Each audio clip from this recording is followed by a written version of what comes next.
খাদিজা বিয়ের পরে পয়গম্বরের ঘর করতে আর যখন আসলেন, বাবার ঘর খোয়াইলেদের ঘর পরিত্যাগ করে যখন শ্বশুর বাড়ি আসলেন, পয়গম্বরের ঘরে আসলেন, এসেই বললেন, ইয়া জাউজি, এ প্রাণের স্বামী, আমার দুটি কথা আছে আপনার কাছে। আল্লাহ নবী ডেকে বলেন, মা সালাকে ইয়া জাউজাতি, এ প্রাণের বিবি খাদিজা, তুমি আমার ঘরে এসে কি বলতে চাইছো আমি তো বুঝলাম না। খাদিজা বলছেন, পয়গম্বর, আপনার ঘর কন্যা করতে এসেছি, আপনার সংসারের দায়িত্ব পালন করতে এসেছি। আমার বয়স 40-এর কোটা পেরিয়ে গেছে, আপনার বয়স এখন 25। এই রকম বয়সের তাৎপর্য থাকা সত্ত্বেও আপনি আমাকে প্রণয় করেছেন, বিয়ে করেছেন, আপনার ঘরেতে বিবি হিসাবে নিয়ে এসেছেন। আমার দুটি কথা আছে আপনার কাছে। রাসূল বললেন, মা সালাকি ইয়া জাওজাতি, প্রাণের বিবি, কথা দুটি কি কি একটু বলো, তবে এমন কথা যেন বলিও না আমি মোহাম্মদ, জানো তো আমি এতিম, আমি বাপ হারা, আমি মা হারা, আমি দাদা হারা, জায়গা জমি নাই, আমার ঘর বাড়ি তেমন নাই। আমার মা যে ঘরটি রেখে গেছে এই আবু কুবাইস পাহাড়ের পাদদেশে, পাহাড়ের কিনারায় খেজুরের পাতার মাঝখানে ডাটা দিয়ে বেড়া বানানো, ঘরের দুটি দরজা, একটি দরজা পশ্চিম দিকে, একটি দরজা উত্তর পূর্ব কর্নারে, এই রকম দুটি বেড়ার দরজা। আর দেওয়ালটা বানানো হয়েছে খেজুরের পাতার মাঝখানে ডাটা দিয়ে, উপরটা ওই রকম খেজুরের পাতা দিয়ে চাল ছাওয়া। এ খাদিজা, এমন কিছু দাবি যেন করিও না, আজকের জীবনের প্রথম দিন তোমার দাবি পূরণ করে তোমার মুখে আমি অশান্তি দেখি। খাদিজা বললেন, না আমি জাউজি, প্রাণের স্বামী, এমন কথা বলবো না যাতে আপনার মনে কষ্ট লাগে, ব্যথা লাগে। তবে প্রথম কথা হলো এই, এ প্রাণের স্বামী, আপনি আমার প্রথম কথাটি শুনুন। আমি পূর্বে 2বার বিবাহ বন্ধনে আবদ্ধ হয়েছিলাম। কারবা নাম আবুল আস, কারবা নাম আতিক, দুটির স্বামী নিয়ে মক্কা নগরীতে সুখের স্বচ্ছন্দে ঘর সংসার করতে শুরু করেছিলাম। দুটি স্বামীর ঔরসে দুটো বাচ্চাও আল্লাহ আমারে দিয়েছিলেন, কিন্তু আমার তকদির মন্দ কেন বুঝি না, দুটি স্বামী অকাল মৃত্যুবরণ করে আমারে ফাঁকি দিয়ে চলে গেছে। তৃতীয়বার আমার পিতা খোয়াইলেদ বিয়ে দেওয়ার জন্য সারা মক্কার যুবকদের ডাক দিল কাবার চাতলে, এ মক্কার যুবকেরা, আমার যুবতী সুন্দরী অস্পারা কন্যা হযরতে খাদিজা দুটিবার বিয়ে হয়েছে, দুটি বাচ্চার মা হয়েছে, কিন্তু চেহারা দেখলে বুঝতে পারা যায় না খাদিজার চেহারার সৌন্দর্য নষ্ট হয়েছে। খাদিজার দিকে তাকালে কিছুই বোঝা যায় না, রূপ যৌবনে কোনো ভাটা পড়েছে। আমার কন্যা দুটি স্বামী হারা জীবন যৌবন নিয়ে বাবার বাড়ি দুঃখ তাপে জর্জরিত হবে আমি চাই না। এই জন্য আমি তৃতীয়বার আমার কন্যারে বিয়ে দেওয়ার চিন্তা ভাবনা নিয়েছি। মক্কার যুবকেরা, কে আমার কন্যারে বিয়ে করে সংসার জীবনে সুখী হতে চাও? কে আমার কন্যারে বিয়ে করে জীবন যৌবনে খোদা নিবৃত্তি করে সংসার জীবনে খুশি হতে চাও? মক্কার টোটাল যুবকেরা মিটিং করে একমত হয়ে বলল, চাচা, এতদিন রাতের বেলা ঘুমিয়ে পড়ে পড়ে তোমার কন্যারে স্বপ্ন দেখতাম, পাশের কাছে পেয়েছি, কত খাবারের বিনিময় করে একে অপরে খাচ্ছি, হঠাৎ ঘুম ভেঙে দেখি ছেঁড়া ছাটাই আসি। খাদিজা হলেন আরব কান্ট্রির বিশ্ব সুন্দরী। এই জন্য আমরা দিনের বেলা রাস্তাঘাটে পথে আশেপাশে যখন দেখি, মনে মনে ধারণা করতাম ওই মেয়েটাকে যদি জীবন সঙ্গিনী হিসাবে পাই, ভবিষ্যৎ জীবনটা সুখের হবে, দুঃখ দুর্দশা নিবারণ হবে, অভাব দূর হয়ে যাবে। ওই চিন্তা করতে করতে ঘুমিয়ে পড়ি, খাদিজারে স্বপ্ন দেখি, কিন্তু যেই ঘুম ভেঙে যায় দেখি ছেঁড়া ছাটা একাই। তখন মনে বড় দুঃখ ভাই, ব্যথা ভাই, আসলে তো আমার নসিবে খাদিজা জোটে নাই, ঘুমিয়ে স্বপ্নে দেখেছি। যদি কোনোদিন খাদিজা আমার জীবনের সঙ্গী হয়, বিবি হয়, ভবিষ্যৎ জীবনটা আমার সুখের হবে, এই চিন্তায় ছিলাম। যদি কোনোদিন তকদিরে নসিবে জোটে খাদিজা আমার স্ত্রী হয়, তবে আমরা সারা মক্কার যুবকেরা কাবার চাতলে একটা মিটিং করেছি। মিটিংটা হলো এই, কেউ খাদিজারে আমরা বিয়ে করব না, খাদিজার পিতা যতই প্রস্তাব দিক। কারণ খাদিজা দেখতে সুন্দরী, অপরূপা, যুবতী, লাবণ্যময়ী, অস্পরা বটে, কিন্তু দেহের ভিতরে একটা ছোঁয়াচে কঠিন রোগ আছে। যে রোগটা স্বামী স্ত্রী যখন রাতের বেলা এক জায়গায় শয়ন করে বিশ্রাম করে, ওই খাদিজা দেহের রোগটা তার স্বামীর দেহে যেয়ে ঢোকে, আর স্বামীর দেহে ঢোকার কারণে ট্রিটমেন্টের সুযোগও দেয় না। দুটি যুবক স্বামী মৃত্যুবরণ করেছে আমাদের চোখের সামনে। এই জন্য বিয়ের প্রস্তাব যদি খোয়াইলেদ দেয়, আমরা কোনোদিন খোয়াইলেদের কথা শুনে খাদিজারে বিয়ে করব না। আর বিয়ে করলে আবুল আসের মতো, আতিকের মতো আমাদেরও মরণ হবে, দুনিয়ার মোহমায়া ছেড়ে চলে যেতে হবে, সংসার জীবনের সুখ ভোগ নসিবে জটবে না। এই জন্য কাবার চাতালে বসে আমরা পণ করেছি মক্কার সব যুবক, খাদিজাকে আমরা কোনোদিন কেউ আর বিয়ে করব না। মুখে মুখে কথা যখন খাদিজার কাছে পৌঁছে গেল, খাদিজা বলল, আল্লাহ, আমার দেহে তো কোনো রোগ নাই, আমার দেহে কোনো বেমারি নাই, অসুস্থতা নাই, কি কারণে আমার দুটি স্বামী 1 বছর 1.5 বছর 2 বছর হতে না হতে ইন্তেকাল করলো আমার চোখের সামনে। সারা মক্কার মানুষ আমারে বলে স্বামী খেগো, কি বলে, আমারে বলে স্বামী খেগো, যার সঙ্গে বিয়ে হয় তারে খায়। এই জন্য সারা মক্কার মানুষ পণ করেছে আমার সঙ্গে আর প্রণয় কেউ করবে না, বিয়ে কেউ করবে না, কারণ বিয়ে করলে তাদের মরণ হবে, এটা তাদের ধারণা।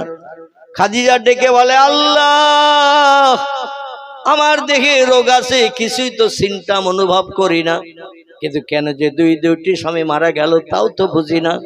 তো সারা দেশের যুবকেরা যখন বিয়ে করতে চাইছে না, আল্লাহ, আমিও নিজেও পণ করলাম, যতদিন বাঁচবো আমি আর বিয়ের পিড়িতে বসবো না। জোরে বলুন একটু সুবহান। আর একটু জোরে বলা যাবে না? আল্লাহ বললেন, আমি একটু নিশ্চিন্ত মনে হলাম খাদিজা তোমার পণে। ও খাদিজা, যুবকেরা তোমারে বিয়ে করলে তাদের মরণ হবে, আর তুমি স্বামীরে খাবে, এই জন্য কেউ মরণ চায় না, তাই বিয়ে করতে চাইলো না। আর ওই কথা তোমার কানে আসার পরে তুমি বললে যে আমি আর বিয়ের পিড়িতে বসবো না, কোনো যুবকের প্রাণ নাশ হতে দেব না, কারণ আমার সঙ্গে বিয়ে হলেই সেই যুবকের প্রাণ নাশ হয়, এই জন্য আমি আর কোনো যুবকের সঙ্গে বিয়ে করব না, আমিও পণ করলাম। আল্লাহ বলেন, খাদিজা, তুমি পণ করার কারণে আমি আল্লাহ একটু আশ্বস্ত হলাম। তবে শোনো, সামনে এমন একটা দিন আসছে যেদিন তোমার ভাটা পড়া যৌবনে জোয়ারের বান ডাকবে। ও খাদিজা, ভাটা পড়া নদীতে জোয়ারের বান ডাকবে, মরা গাছে ফুল ফুটবে।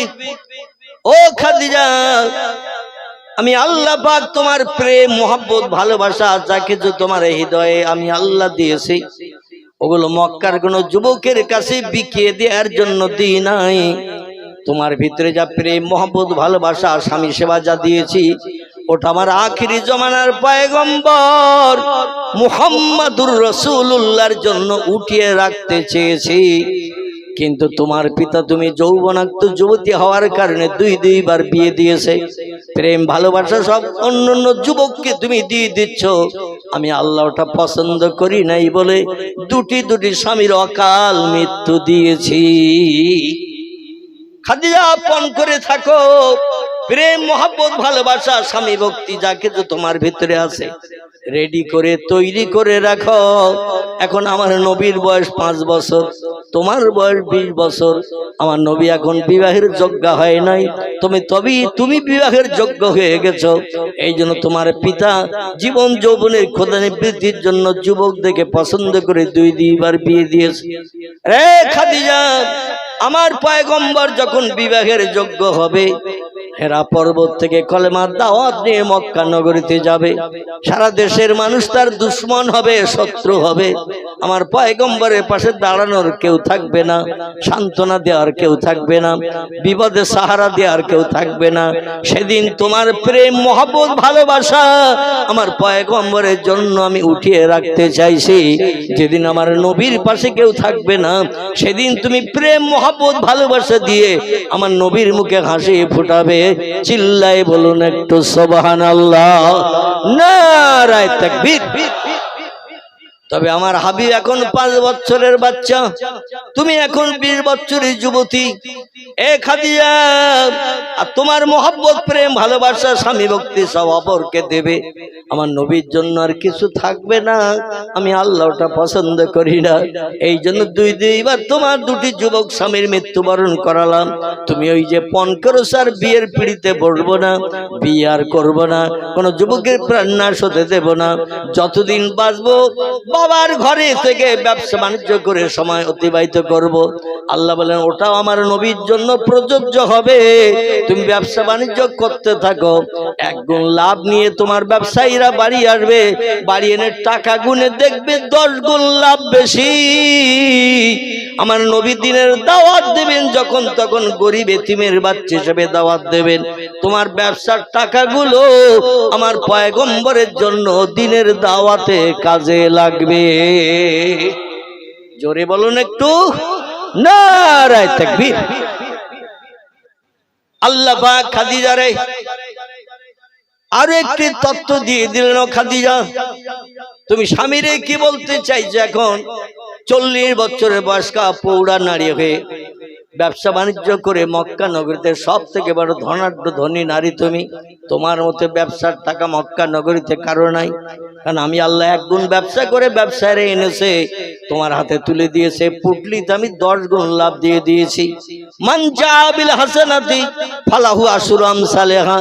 আল্লাহ বলছেন কোন ব্যক্তি যদি সৎ মনোভাব নিয়ে সৎ উদ্দেশ্য নিয়ে একটা ভালো কাজ করে, আমি আল্লাহ 10 গুণ লাভ তার হাতে হাতে দেখাই।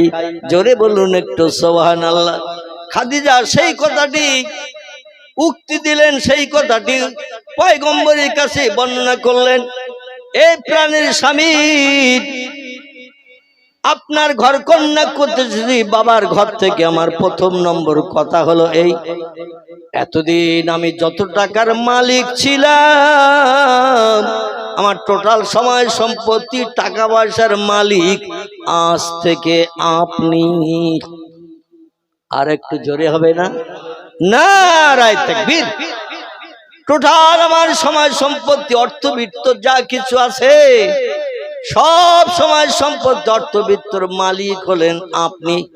যখন যেখানে খরচ করার ইচ্ছা করবেন খরচ করবেন, আমার তরফ থেকে কোনোদিন 1 শস্য দানা পরিমাণ বাধা পাবেন না। জোরে বলুন সুবহানাল্লাহ। আর আমাদের মেয়েরা কেমন খাদিজা একটুখানি তথ্য দেব। বাপের বাড়ি থেকে এসেছে, বিয়ের 3 মাস 4 মাস পরে একটা ছাগলের বাচ্চা এনেছে। কিসের বাচ্চা? দেখলো শ্বশুর বাড়ির আশেপাশে ভালো জমি সব পড়ে রয়েছে, মাঠ আছে, ঘাস রয়েছে ভালো, তো বাপের বাড়িতে একটা ছাগলের বাচ্চা এনেছে। এনে লালন পালন করে, সংসারেরও কাজ করে, লালন পালন করে। এখন হঠাৎ করে স্বামীর কঠিন রোগ হয়েছে, কঠিন। এলাকার হেতুড়ে ডাক্তার দেখালো, কাজ হয়নি। পার্শ্ববর্তী এলাকার মনে করে রাজবাড়ির মোড়ের আদা হেতুড়ে ডাক্তার দেখিয়েছে, কাজ হয়নি। MBBS ডাক্তার বালাঞ্চা ঘাটে খোঁজ নিয়ে দেখিয়েছে। এখন ডাক্তার ওষুধপত্র দিয়েছে, খেয়ে কোনো কাজ হয়নি। এখন যত দিন যাচ্ছে আস্তে আস্তে বিছানা শয্যা শায়িত হয়ে যাচ্ছে। পাড়ার লোকেরা বলল ও রাজবাড়ি মালঞ্চর ডাক্তার দেখালে হবে না, কলকাতায় নিয়ে যেতে হবে। কলকাতায় বড় doctor, FRCS first class first, gold medal, স্বর্ণ পদক, এইরকম নামি দামি ডাক্তার দেখাতে হবে। যে রোগ হয়েছে ওই রোগ বিশেষজ্ঞ দেখাতে হবে। কারণ জ্বর হয়েছে তোমার, আর তুমি দেখাবে সর্দিওয়ালা ডাক্তার, ওতে তো কাজ হবে না। যে রোগ হয়েছে সেই রোগের বিশেষজ্ঞ দেখাতে হবে। আর এটা দেখাতে গেলে কলকাতায় যেতে হবে, বড় ডাক্তার দেখাতে হবে। হয়তো 2000-3000 টাকা ফিও নিতে পারে, তারপর ওষুধপত্র আলাদা। বলছে আমার তো পয়সা সব শেষ হয়ে গেছে, এই খুচরো ডাক্তার এটা দেখিয়ে কাজ করবো তার করতে পারি না, কি করো? বলে সেটা তোমার ব্যাপার, তবে ভালো সদুপদেশ দিলাম, একটু কলকাতায় যাও, যে ভালো ডাক্তার দেখাও। এখন ও মনে মনে চিন্তা ভাবনা করে বলছে, দেখি আমার স্ত্রী তো বাপের বাড়ি থেকে 4 মাস আগে একটা ছাগলের বাচ্চা এনেছিল, লালন পালন করে পুষেছে, বেশ একটু বড় হয়েছে। এখন এই ছাগলটা বেচলি কিছু পয়সা হতে পারে, কলকাতায় গিয়ে বড় ডাক্তার দেখা যেতে পারে। এখন স্ত্রী ডেকে বলছে, কই গো হাগা? বলছে কি হয়েছে? বলছে বড় ডাক্তার দেখানোর কথা, এই ঝালতলা বাজার তো নাকি, ঝালতলা বাজারের লোকেরা আমারে বললো যে বড় ডাক্তার দেখাতে কলকাতায় নিয়ে যাও। এখন সেখানে তো পয়সা খরচ হবে, তবে উপযুক্ত রোগের উপযুক্ত ট্রিটমেন্ট হবে। এখন আমার তো পয়সা করি আর নাই, তো তোমার ছাগলের বাচ্চাটা বিক্রি করে দিলে কিছু পয়সা হইতো, বড় ডাক্তার কলকাতায় দেখি হয়তো রোগ থেকে মুক্তি পাওয়া যেত। স্ত্রী বলছে তুমি মরো মরো, আমার ছাগলের বাচ্চার নাম করো না। তুমি মরো মরো, আমার ছাগলের বাচ্চার নাম করো না। মরি গেলেও আমার কিছু যায় আসে না, থেকে বেশি গেলেও যায় আসে না। আমার বাপের বাড়িতে ছাগল এনেছে, তাই বেশি তোমার ট্রিটমেন্ট করতে দিতে হবে। এখানকার মা বোনের অবশ্যই এরম বলে না, নিজেরা উপজেই বলে যে ছাগলটা বেসো। এখানকার মায়েরা বলে এদের নামে বদনাম দেবে না, আমার আবার যাওয়ার সময় ঘাত তো খেতে হবে হয়তো এদের নামে বদনাম দিলে। একে তো অসুস্থ, পূর্ণ সুস্থতা এখনো পাই নাই, আর এরপরে যদি ঘা কত খেতে হয় তো সামনের প্রোগ্রাম সব ঘরে বসে বসে মাঠে মারা যাবে, ঠিক কিনা? এই জন্য এলাকার মারা বলে, এরাই এমনি এমনি উপজে বলে ছাগল বেসো, আমার কানের ইয়ারিং বেসো, হাতে রুলি বেসো, বেশি তুমি ট্রিটমেন্ট হও। কারণ যার স্বামী নাই তার কেউ কথা বলে নাই, যার স্বামী নাই তার কেউ নাই, যার স্বামী আছে তার সব আছে। কিন্তু বর্তমান যুগের মেয়েরা এখন এটার মেনে নিতে চায় না। খাদিজা বললেন আমার অর্থ সম্পদ জায়গা জমি যা কিছু আছে, আজকের থেকে ওই অর্থ সম্পদ টাকা পয়সা জায়গা জমির মালিক আপনি। আর আপনি পূর্বে বিয়ের আগে যেমন ছিলেন এতিম বাপহারা মাহারা দাদাহারা মাঠের রাখাল ছিলেন, এ মোহাম্মদ রসুল্লাহ আমার বাড়ির মানদারগিরিও আপনি করেছেন। বিবাহের আগে আপনি আমার বাড়ি গোলামগিরি চাকরগিরি মানদারগিরি করেছেন। আজকের থেকে মরণের দিন পর্যন্ত আমি সেই গোলাম চাকর মানদার হয়ে গেলাম। যখন যেটা বলবেন চেষ্টা শুনতে বাধ্য হব। আর টোটাল টাকা পয়সা যখন যেখানে ইচ্ছা খরচ করতে চাইবেন খরচ করবেন, আমার তরফ থেকে কোনো বাধা পাবেন না। জোরে বলুন একটু সুবহান। বিশ্ব নবী পলে পলে বলে বলে 20-21 বছর যখন বয়স হলো, খাদিজার ঘরে কর্মচারীর কাজ করতে গেল। লম্বা ঘটনা, আমি সংক্ষেপ যেটা বলতে চাইছি, আল্লাহর পয়গম্বর ছিলেন পৃথিবীতে দুইজন পুরুষের ভিতরে একজন বিশ্ব সুন্দর। জোরে বলুন একটু সুবহানাল্লাহ। তফসিরে মাফাতিহুল গায়েব, তফসিরে মাজিদ, তফসিরে রুহুল বায়ান, তফসিরে মাউজিউল কোরআন, তফসিরে বায়ানুল কোরআন, তফসিরে কুরতুবী, বিখ্যাত বিখ্যাত তফসিরে কিতাবে লেখকেরা লিখেছেন দুইজন পুরুষকে আল্লাহ পৃথিবীতে বিশ্ব সুন্দর বানিয়েছিলেন। একজন পুরুষের নাম ইয়াকুব নবীর বেটা, নাম ছিল তার ইউসুফ। কিয়ামত অবধি পৃথিবীর কোন দেশের কোন যুবক এই সুন্দর চেহারার অধিকারী হতে পারেনি এবং পারবে না। জোরে বলুন একটু সুবহানাল্লাহ। আরেকজনকে আল্লাহ পাক পরবর্তীতে বিশ্ব সুন্দর করে পৃথিবীতে পাঠিয়েছেন। তিনি হলেন মক্কার জ্যোতি, মদিনার বাতি, আব্দুল্লাহ তনয় মামিনার নয়নের মণি, যার মধুর নাম আল্লাহ নিজেই কোরআনে কোট করে দিয়েছেন। বিসমিল্লাহির রহমানির রহিম।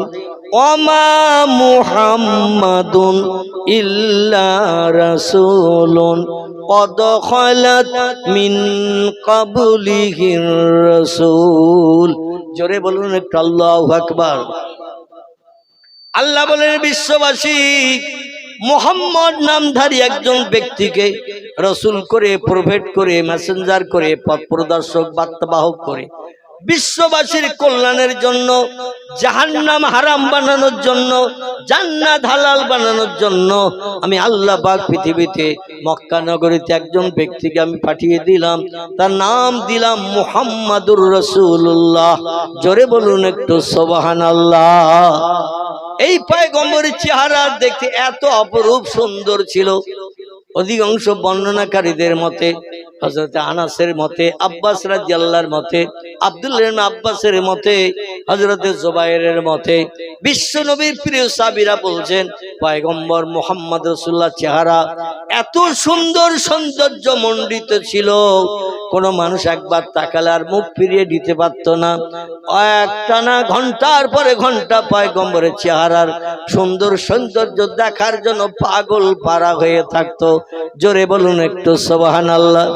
হযরত জাবের থেকে বর্ণিত, উনি বলছেন আল্লাহি লা শাক্কা ফিহি, আমি সেই খোদার কসম খেয়ে বলছি, একদিন পূর্ণিমার চাঁদের রাতে পয়গম্বর আমারে ডাক দিলেন, ইয়া জাবির ইখরিজ বাবাকা, দরজা দিয়ে একটু বেরিয়ে এসো, বিশেষ প্রয়োজনে এক জায়গায় যাব।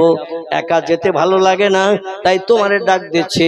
হযরতে আনাস রাদিয়াল্লাহু থেকে হাদিসটিও বর্ণিত হয়েছে, বলছেন আনাস একটু বাইরে বেরিয়ে এসো। জানা ছিল পয়গম্বর মুহাম্মদ রাসূলুল্লাহর গোলাম, একটানা 12 বছর নবীজির গোলামগিরি করেছেন, সংসারের কাজকর্মের দায়িত্ব পালন করেছেন। এনার নাম হযরতে আনাস রাদিয়াল্লাহু আনহু। উনি বলছেন পয়গম্বর ডাক দিলেন রাতের বেলা, একটু আমার সঙ্গে এসো। আনাস বলছেন আমি পয়গম্বরের পিছনে পিছনে যাচ্ছি, পয়গম্বর সামনে সামনে যাচ্ছেন। উপরের দিকে তাকিয়ে দেখি আসমানের পূর্ণিমার চাঁদ, পুরো পূর্ণিমার চাঁদ আলো দিয়ে তামাম পৃথিবীর জমিন দিনের আলোর মতো আলোকিত করে রেখেছে। কিন্তু আমি একবার চাঁদের দিকে তাকাই, একবার মাথা নিচু করে পয়গম্বরের মুখের দিকে তাকিয়ে দেখি আল্লাহি লা শাক্কা ফীহি, সেই খোদার কসম খেয়ে বলছি পয়গম্বর মুহাম্মদ সাল্লাল্লাহু আলাইহি চেহারার জ্যোতি আসমানের পূর্ণিমার চাঁদের থেকে কোটি কোটি গুণ বেশি।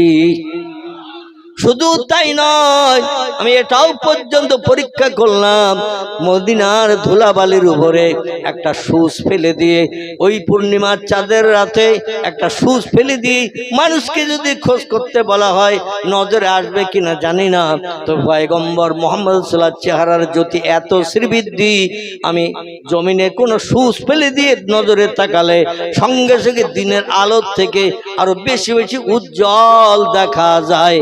জোরে বলুন একটু সুবহানাল্লাহ। পয়গম্বরের দাঁতগুলো ছিল একটু হালকা হালকা ফাঁসা ফাঁসা, পয়গম্বরের কপালে ভুরু যুগল ছিল জোড়া। আমাদের প্রত্যেকটি নারী পুরুষ সকলের দেখবেন নাকের মাঝখানটা ফাঁকা, দুই পাশে চোখের উপরে কালো ভুরু, মাঝখানটা ফাঁকা।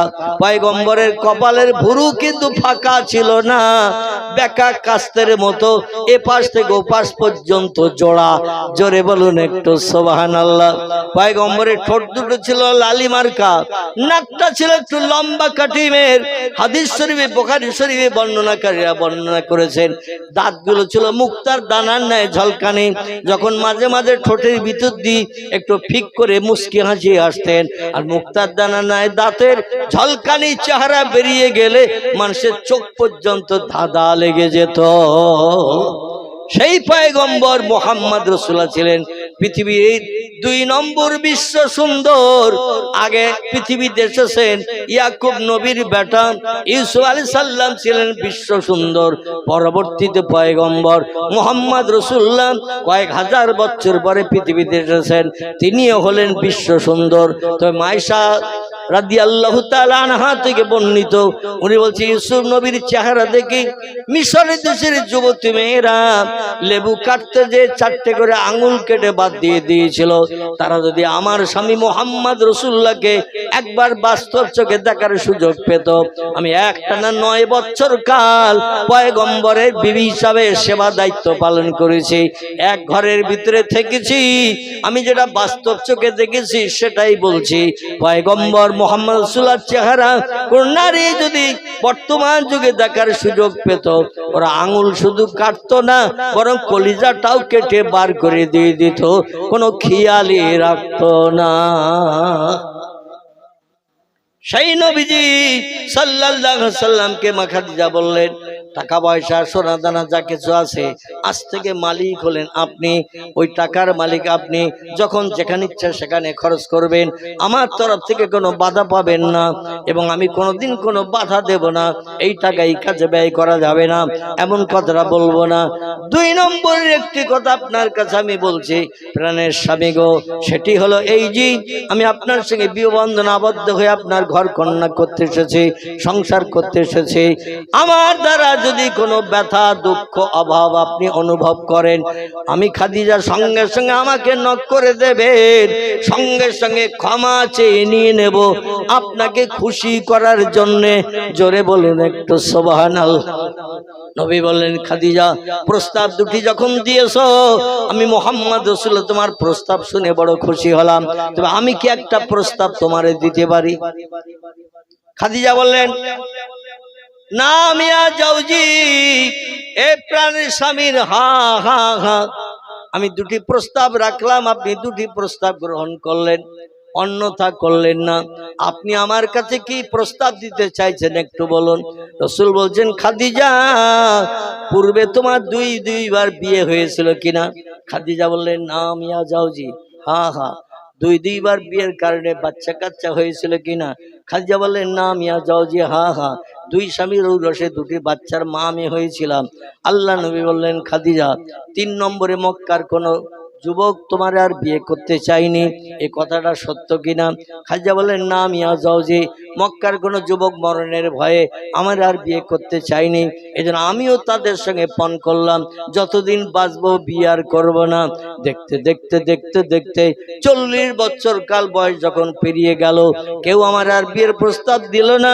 আর বিয়ে করব না বলেই পণ করেছিলাম বলে বিয়ের প্রস্তাব কেউ দিতে চাইনি।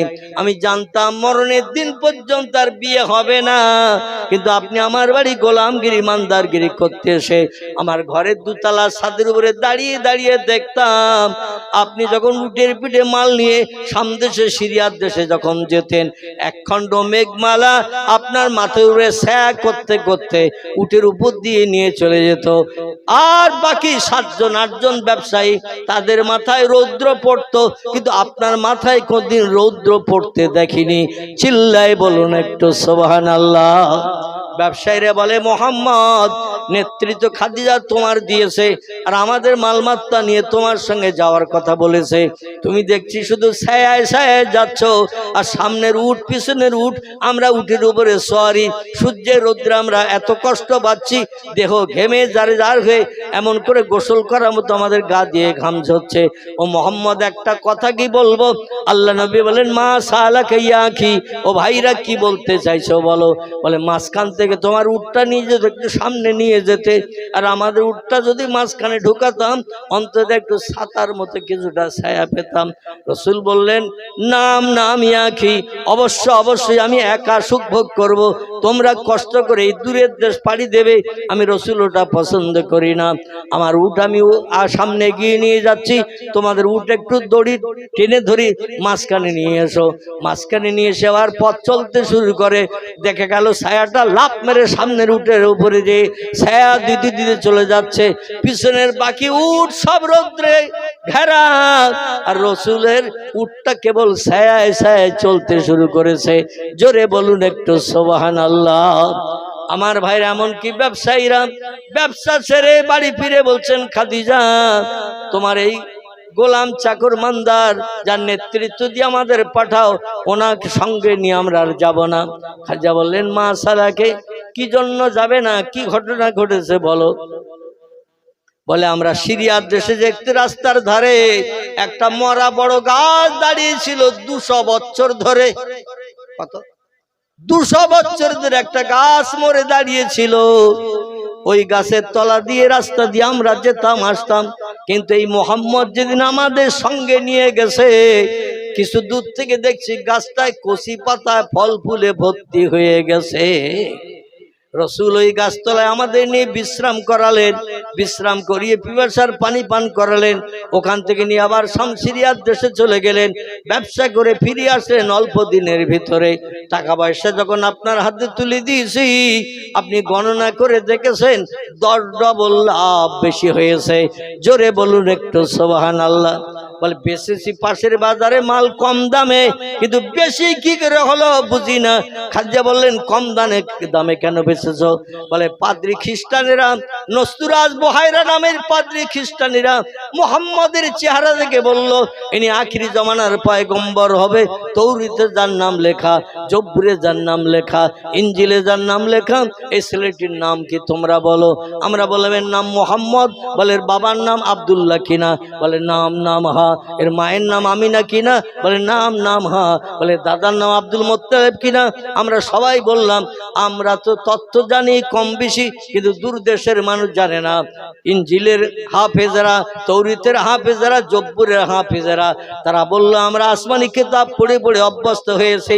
আখিরি জামানার পয়গম্বর যিনি হবেন নাম হবে তার মোহাম্মদ, পিতার নাম হবে আব্দুল্লাহ, মায়ের নাম হবে আমিনা, দাদার নাম হবে আব্দুল মুত্তালিব। এই ছেলেটা একদিন এই দেশে আসবে, শাম দেশে আসবে, সিরিয়ার দেশে আসবে। আর 200 বছর ধরে যে মরা গাছ দাঁড়িয়ে আছে, মুহাম্মদের আগমনের কারণে আল্লাহ জিন্দা করে ফল ফুল পাতায় ভরে দিয়ে দেবেন সহসঙ্গীদের বিশ্রাম করানোর জন্য। জোরে বলুন একটু সুবহানাল্লাহ। নসরুল নামের পাদ্রী খ্রিস্টান বলছে, ও মোহাম্মদ তুমি ওই সিরিয়ার দেশে যেও না, শাম দেশে যেও না। বলে কেন? তোমার চেহারা দেখলে ওখানে কিছু শত্রুরা বসবাস করে, ওই বাজারে শত্রুরা বসবাস করে। তুমি ন্যায় নীতিপূর্ণ কথা বলবে, ভালো ভালো কথা বলবে, সত্য কথা বলবে, কিন্তু হিংসুক ব্যক্তি, চোর ডাকাত গুন্ডা বদমাইশ মদখোর মাতাল, তারা তোমার এই ভালো কথা পছন্দ করবে না, তোমার প্রাণ নাশ করে দিয়ে তোমার দুনিয়া থেকে বিদায় করে দেবে। আর তুমি যদি বিদায় হয়ে যাও, কিয়ামত পর্যন্ত শেষ যুগের মহামানবের আবির্ভাব আর হবে না। এই জন্য তুমি এই কাছাকাছি বাজারে মাল বিক্রি করো, দূরের বাজারে বেশি দামে মাল বেচতে হবে না, কাছের বাজারে কম দামে বেশি, অন্তত চলে যাও, প্রাণটা ফিরিয়ে নিয়ে চলে যাও, তাতে লাভ হবে, বরং তোমার লস হবে না। বাইরের বাজারে বেশি দামে মাল বেচতে গেলে তুমি জীবন নিয়ে ফিরতে পারবে না। রাসূল সঙ্গীদের জিজ্ঞাসাবাদ করলেন, ও ব্যবসায়ী ভাইরা কি করা যাবে? বললো, এই পাদ্রী খ্রিস্টান যে তত্ত্ব দেয় পূর্ব আমরা শুনেছি, তার তত্ত্বটা বাস্তবে রূপদান করে রূপাইতে হয়। এই জন্য দূরের বাজারে যেতে হবে না, দূরের বাজারে মাল বিক্রি করতে হবে না, কাছাকাছি বাজারে মাল বেচে যায়। খাদিজা আমাদের বলে দিয়েছে, মোহাম্মদকে যেন একা একা ছাড়বে না, একা একা কোথাও যেতে দেবে না, তার ক্ষতি খাসরা তো এটা যেন কেউ চাবে না। আমার ব্যবসায় লস হলো, আমি তা মেনে নেব, মুহাম্মদের যেন কোনো ক্ষতি না হয়। জোরে বলুন একটু সুবহানাল্লাহ।